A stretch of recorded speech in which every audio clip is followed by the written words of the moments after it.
semuanya, hari ini kita kedatangan tamu spesial. Beliau pernah studi bahasa di China kurang lebih 1 tahunan. Nah, hari ini kita ingin mendengar cerita serunya, bagaimana persiapan beliau dari sini menuju ke sana dan apa aja keseruan di sana ya. Jadi kita langsung sambut aja Carla. Halo semuanya. Oke. Nah, Carla, Koko pengen tahu nih, kenapa kamu memilih bahasa Mandarin? Padahal kita tahu sekarang kan zamannya bahasa Korea ya, karena banyak orang menonton drakor. Kenapa kamu memilih bahasa Mandarin? Kenapa memilih Mandarin? Kalau aku emang dari dulu, dari kecil emang minat buat belajar bahasa Mandarin, perdalam Mandarin. Salah satu alasannya kenapa? Karena kan kita ini masih keturunan Chinese juga ya. Ya. Jadi pernah tuh kayak pas di dunia kerja, supplier aku kan orang China asli. Ya. Nah itu agak malu sih pas ngomong sama mereka, tapi mereka bingung kenapa kok masih keturunan tapi nggak bisa sama sekali. Jadi ada rasa malu dan rasa pengen tahu juga. Terus di dunia kerja saat ini juga sebenarnya Mandarin berperan penting buat peningkatan karir, peningkatan pendapatan juga. Kan kita bisa ngeliat ya, kayak di lowongan job street itu gaji translator itu pasti lebih oke. Terus banyak juga perusahaan-perusahaan Cina yang datang ke Indonesia investasi di sini, dan mereka semua lowongan kerjanya pasti memberikan syarat harus bisa bahasa Mandarin gitu. Oh, berarti Carla sendiri memang sekarang juga kerja di perusahaan China. Betul. Oke, nah kerjanya itu di bagian apa nih? Di divisi apa dan job desk-nya seperti apa? Nah kebetulan aku itu kerjanya di FMCG-nya China. Kalau di sini hitungannya tuh masih startup. Aku handle e-commerce-nya sama online social media account-nya brand FMCG startup China ini. FMCG mungkin bahasa awamnya itu consumer goods ya. Iya, barang-barang goods. yang fast moving consumer goods. Gitu. Nah, tadi sempat Carla ada mention mengenai impor ekspor ya. Kalau di bahasa Mandarin itu kita bacanya jin chu kou. Coba. Jin chu kou. Sekali lagi ya bareng Koko ya. Jin chu kou. Jin chu kou. Oke, nice. Nah, jadi kan tadi kamu udah cerita mengenai pentingnya Mandarin untuk di dunia kerja. Nah, bagaimana nih keberangkatan kamu kemarin studi ke China? Mungkin bisa sharing. Jadi aku itu ke China sebelum memutuskan ambil bahasa itu aku ada riset juga sih. Karena kan di kantor lama aku kebetulan aku pegang import juga. Aku sempat tanya ke supplier aku. Dia itu ada yang dari Beijing bilangnya bagusan yang di Beijing. Karena kan ibu kota. Sama sih kayak Indonesia kan, kalau belajar bahasa Indonesia paling bagus di mana? Jakarta gitu. Yeah. Terus ada juga supplier yang dari Xiamen, dia bilang Xiamen bagus. Yeah. Terus ya terakhir aku ke Mbah Google sih. Aku nge-search dan ternyata Xiamen itu emang bukan universitas nomor 1 nasional, tapi dia masih masuk 10 besar. Terus aku pertimbangannya tempat, dari segi tempat sih. Tempatnya kenapa nih? Apakah dia lebih indah atau gimana pertimbangannya? Jadi Xiamen itu setelah di search adalah salah satu kota dengan tempat tujuan wisata nasional, termasuk yang paling bagus, 10 besar. Terus dia itu dari segi kebersihan udara itu nomor 1 di Cina. Jadi aku mentingin itunya sih, karena kan aku ngambil Mandarin ini istilahnya kayak ambil break dari penat kerja gitu. Jadi di bayangan aku nih, jadi kampusnya Xiamen ini dia itu ada di pusat kota. Terus bagian belakang kampusnya tuh ada pantai. Jadi di bayangan aku sebelum berangkat itu adalah aku bakal belajar Mandarin, tapi tiap hari aku bakal bisa jalan-jalan ke pantai. Wow. Tapi sebelum kamu pergi ke sana, kamu kan pasti udah googling foto-fotonya objek wisata. Nah, sama persis dengan di foto, beneran bagus banget. Emang beneran bagus. Jadi tuh kampus ini tuh sejujurnya termasuk salah satu tempat wisata sih. Jadi orang-orang China, kita sebutnya pentiren. Iya. Orang lokal. Ya, orang lokal sana. Itu kalau misalnya datang ke Xiamen pasti ngunjungin kampus kita yang di pusat kota. Dan itu tuh belakangnya ada pantainya, terus ada kayak botanical gardennya juga. Terus nggak jauh dari kampus itu kita bisa nyebrang, terus ada satu pulau pusat wisata itu namanya Gulangyu, itu juga bagus sih. Terus banyak orang prewed di sana. Di sepanjang pantai itu pasti ngeliat banyak orang yang foto prewedding.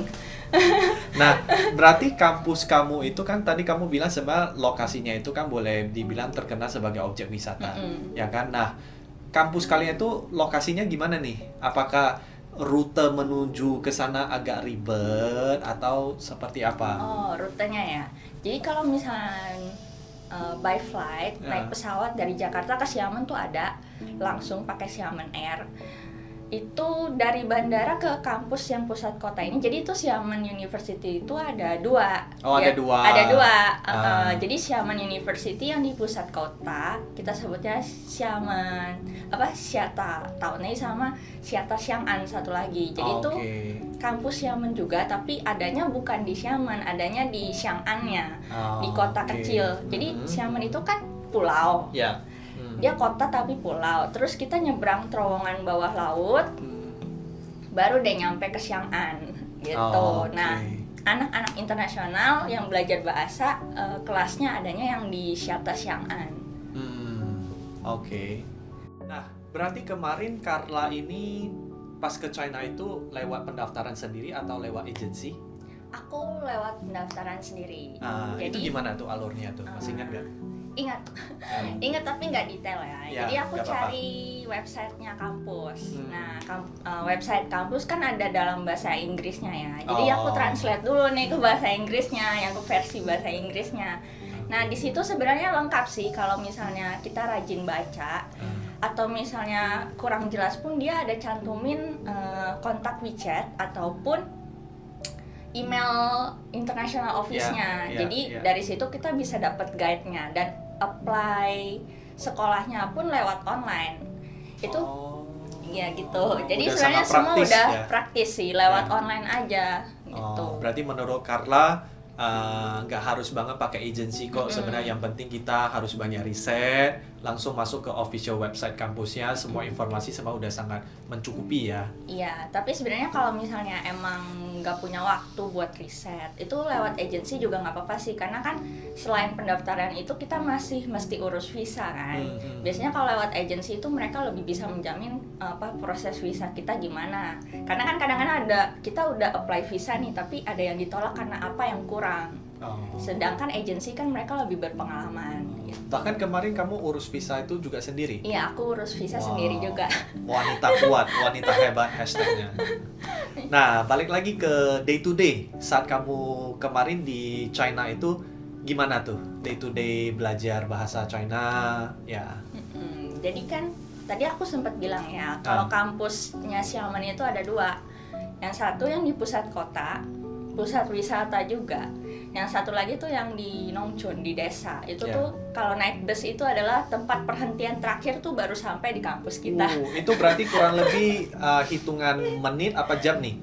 Kalau jam tuh biasanya 1,5 jam tuh baru nyampe dari pusat kota ke kampus kita. Dan gap kita nunggu busnya itu lama nggak? Biasanya 1/2 jam sekali sih. 1/2 jam sekali Masih ada. oke. Masih oke. Masih aman guys. Berarti aman. Nggak terlalu pinggiran lah. Dan busnya tuh murah, cuman 2 RMB. Oke. Nah, jadi kan karena kampus kita itu istilahnya di tempat terpencil. Day to day-nya kita lebih, aku sama teman-teman yang lain tuh lebih banyak ngabisin waktu buat olahraga di dalam kampus. Terus juga sebenarnya kalau dari kelas pun, jadi tuh buat yang belajar bahasa doang itu kita dapat 20 jam 1 minggu. Dan kebetulan kita juga dapat lausenya tuh yang baik. Jadi kita bisa request nih, lause bisa nggak kelasnya tuh dari Senin sampai Kamis. Jadi kita punya long weekend dong, dari Jumat Sabtu Minggu long weekend bisa main. Terus ada juga mereka ngasih 4 jam kelas tambahan gitu. Kalau misalnya mau perdalam, rajin itu pasti ngambil sih, termasuk aku. Nah, ini sepertinya guys, ini kayaknya kesana itu nggak ada tekanan loh. Iya. Nah, kalau tekanan di dalam bahasa Mandarin itu kita bacanya yali. Ayo. Yali. Sekali lagi, yali. Yali. Nah, oke, lanjut ya. Ya benar banget nih kayak kata si Koko. Jadi yalinya itu kecil. Jadi sebenarnya belajar bahasa itu adalah masa-masa sekolah yang tekanannya tuh paling sedikit. Karena kita juga nggak wajib untuk ikut ujian di sekolah. Iya. Jadi kesadaran masing-masing aja. Kalaupun kita ikut ujian sekolah pun sebenarnya ijazahnya yang lebih kepake adalah ijazah HSK. Oh. Gitu. Nah, balik lagi nih, tadi kan kamu bilang 20 jam belajar. Kegiatan apa aja sih yang seru yang kalian sering lakukan? Itu banyak kan bareng anak-anak Indo atau sama anak-anak foreigner? Oke, jadi sebenarnya dari lingkungan pertemanan aku bisa bagi 2 kategori sih. Lingkungan di luar kampus. Oh, bukan bagi geng. bukan bagi geng. Jadi yang pertama tuh lingkungan dalam kampus itu teman sekelas, terus ada juga yang sama-sama anak Indo. Anak Indo kan dimanapun mereka belajar di luar negeri pasti punya yang namanya Persatuan Pelajar Indonesia, PPI. PPI. Nah, terus ada juga sama orang lokal. Jadi karena kita anak internasional dan kebetulan aku kan belajarnya benar-benar dari basic ya. Nah, itu satu kelas itu banyak orang Thailand, Filipina, ada Vietnam juga, terus ada orang Eropa sama US. Gitu. Kalau misalnya sama anak-anak Eropa sama US tuh aku lebih sering pakai bahasa Inggris. Tapi kalau sama anak Vietnam sama Thailand kan mereka nggak bisa Mandarin, jadi mereka nggak bisa ngomong bahasa Inggris, jadi aku pakai Mandarin yang aku bisa, gitu.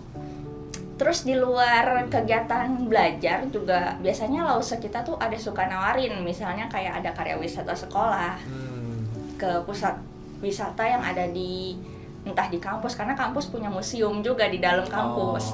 Atau misalnya kita ada yang namanya tuh English Corner sama Chinese Corner. Wow, berarti di sana itu banyak banget kegiatan ya? Banyak. Sebenarnya kampus ini tuh benar-benar ngasih banyak fasilitas. Dari segi fasilitas yang kelihatan kayak gedung, mau olahraga apapun di sana bisa. Dan kolam renangnya pun itu karena itu termasuk kampus negeri yang favorit di sana. Jadi kan dana dari pemerintahnya juga lumayan besar ya. Sangat fokus lah. Investasi dari pemerintah supportnya juga lumayan bagus, dan kolam renangnya itu ukuran olimpiade punya ukuran, jadi enak banget. Yang senang renang tuh pasti sangat senang di sana.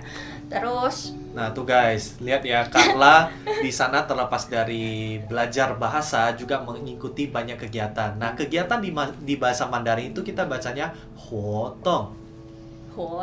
Sekali lagi ya, hotong. Oke. Bener nggak tadi itu? Benar. Oh benar. Lanjut ya. Terus karena aku juga emang senang musik dan aku bisa main biola. Jadi aku tuh dari pertama nyampe kamu bisa main biola itu pas di sana bisanya apa memang udah dari kecil udah kursus? Enggak, aku sebenarnya tuh les biola di total tuh dari umur 13 sih. Oh, 13 tahun. 7 tahun ada belajar, tapi aku yang les intensif itu 4 tahun sih. Jadi, itu di mana tuh? 4 tahun itu berarti saat kuliah? Enggak, dari SMA akhir sampai masa-masa kuliah. Jadi sebenarnya agak terlambat sih. Oke. Gitu. Jadi ini sebenarnya juga bisa sih jadi tips buat teman-teman sekalian yang mau belajar musik. Kalau emang pengen serius, carinya jangan yang tempat les, cari yang sekolah musik. Jadi kalau misalnya sekolah musik itu berasa banget kamu dikasih PR-nya dari segi etude, teknik, terus sama lagu. Bener-bener emang kayak sekolah. Tapi kalau misalnya soalnya kan aku lesnya 7 tahun kan, jadi 3 tahun ke belakang itu begitu masuk ke tempat les yang sekolah musik ini, itu guru aku pas pertama aku masuk tuh sempet bilang, ini kamu cara geseknya tuh masih salah. Kan sedih ya, 3 tahun belajar dibilang masih salah, terus ngulang lagi dari awal gitu. Nah, untuk sekolah musik kamu ada rekomendasi? Nggak boleh sebut brand kok? Boleh sebut ya. Dulu aku ngelesnya di YPM sih. Singkatannya apa nih? Yayasan Pendidikan Musik. Itu termasuk salah satu sekolah musik paling tua di Jakarta. Itu daerah mana? ada di Matraman sama Bintaro. Oh, oke. YPM ya guys ya, Yayasan Pendidikan Musik. Musik. Atau- Nah, googling aja guys. Googling aja, atau ada satu lagi sih, ini kalau buat anak-anak Jakarta Selatan mau itu bisa ke Amadeus. Armadeus. Amadeus. Oh, dan dia cabangnya cuma satu. Karena aku bukan anak les yang les di Amadeus, aku cuma tahu di Pondok Indah doang tempat lesnya. Oke. Nah, balik lagi tadi yang masalah gesekan tuh. Oh ya, jadi aku emang dari awal nyampe, karena kan ini istilahnya kan setengah sekolah setengah main-main juga. Terus bakat lama juga harus tetap diasah kan. Jadi aku bawa biola aku pergi ke Xiamen juga. Ya, mungkin lebih tepatnya bukan main-main, tapi lebih mengeksplorasi diri. Ya. Ya, lebih bagus ya. Ya, kata-katanya lebih bagus. Ya, terus Jadi dari awal sekolah emang nyari-nyari sih, ada nggak sih ini orkes sekolah. Dan Ya. kebetulan aku nanya-nanya, ada temen yang ngenalin ke gurunya, dan gurunya nih welcome banget sama siapapun yang pengen belajar musik, karena kan sebenarnya orkes itu nggak gampang ya. Dan aku juga sebenarnya biola nggak bagus-bagus banget, aku cuma les 4 tahun gitu kan. tapi yang kamu cerita guru itu dia mau menerima yang dari nol boleh juga, atau harus minimal ada basic? Minimal ada basic gitu. Oke. Karena kan kalau misalnya biola ini nggak punya basic sama sekali, agak susah ngikutin. Wadidaw. Iya, karena kan mesti baca toge tuh. Ya. Mesti baca not, mesti tahu Ya. ketukan. At least basicnya ada, dan gurunya ini welcome banget, dia mau nerima anak-anak yang emang mau belajar. Dan yang paling bikin aku berkesan adalah dia pernah nemenin aku ngeprint semua material yang bakalan kita pakai buat konser gitu. Nah, Carla, tadi kamu sempat bahas mengenai renang. Aku baca profil kamu kan, kamu pernah ikut kompetisi renang dan pernah menang. Nah, itu gimana ceritanya tuh? Asik tuh. Jadi ini sebenarnya kompetisi renang itu di sekolahan aja sih lingkupnya. Oh, jadi bukan satu nasional? Bukan satu nasional, itu tidak sebagus yang dilihat dari foto ya. Jadi itu kan kompetisi renangnya itu antar departemen yang di sekolahan aja. Anak-anak yang masih tersisa selama liburan musim panas itu bisa ikutan lomba renang ini. Dan renangnya itu gaya apa nih? Oh, itu banyak sih pilihannya, ada gaya Yang kupu-kupu. kamu ikutan? Yang aku ikutan sih gaya dada aja. Oh, gaya dada. Gaya kodok. Oke. Itu menang di peringkat berapa? Sebenarnya kalau yang buat pribadi tuh aku cuman ranking 7 sih. Oh, ranking 7 dari Ranking 7. banyak orang udah bagus banget itu. Enggak, cuman ber-15. Setengahnya doang ya? Iya, setengahnya doang, lumayan lah. Karena kan aku mikirnya juga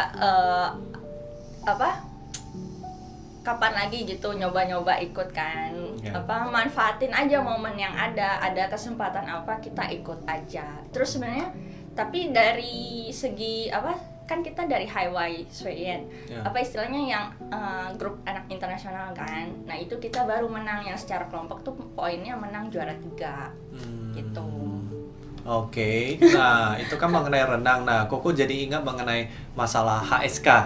Ya, HSK kalau ini kita perlu bahas sedikit karena mungkin penonton banyak yang perlu preparasi untuk HSK. Nah, HSK di Mandarin itu kita bacaan itu Hanyu Suiping Kaoshi. Ya, coba. Hanyu Suiping Kaoshi. One more time ya. Hanyu Hanyu Suiping Suiping Kaoshi. Kaoshi. Nah, preparasinya itu gimana? Kamu belajar sendiri atau ada ikut kelas preparasi di sananya? Sebenarnya aku ikut HSK 4 itu agak maksa. Jadi ceritanya begini. Karena aku kan ambil belajar bahasa di Xiamen itu kan emang dari kelas beginner ya, dari paling bawah. Ya, dari paling bawah. Jadi walaupun SMA pernah belajar Mandarin 3 tahun, tetap aja pas lulus cuma bisa nihao. Kayaknya semua orang yang sekolah dan mengambil Mandarin di sekolahnya juga pasti merasakan hal yang sama ya. Nah, jadi aku tuh dari sekolah ada kelas persiapan untuk ambil HSK. Terus sebenarnya di level aku itu belum boleh sih ambil HSK 4 karena kosakatanya itu belum cukup yang kita belajarin. Jadi aku belajar sendiri. Nah, itu aku ambil beli buku. Ya, beli buku HSK. Beli buku HSK, terus dari websitenya pun ada kayak mock testnya gitu yang bisa kita coba gitu. Dan biasa mock-up exam-nya itu beneran keluar hampir mayoritas sama persis. soalnya sih nggak sama persis, Ah. tapi at least kita punya gambaran ujiannya tuh bakal Oh. seperti apa. Oke, Mm-mm. I see, I see. Nah, guys, jadi kalau buat kalian yang mungkin tahun depan ya, Mau ambil HSK. ya sudah boleh prepare dari sekarang. Kalian bisa googling aja kursus Mandarin, les Mandarin, guru Mandarin. Kalian bisa cari sesuai budget kalian ya. Nah, ini sesi kita kurang lebih sudah mau selesai. Nah, hari ini Carla ada kejutan buat kita semua karena dari tadi dia mention mengenai biola dan udah belajar bertahun-tahun. Dia pengen sumbangkan satu lagu ya. Lagu yang kali ini dimainkan adalah Eric Chou dengan judul Ni Hao Pu Hao. Bagaimana kabarmu? Kita langsung saja ya. Oke. Oke.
Yeay, Changsheng guli-guli.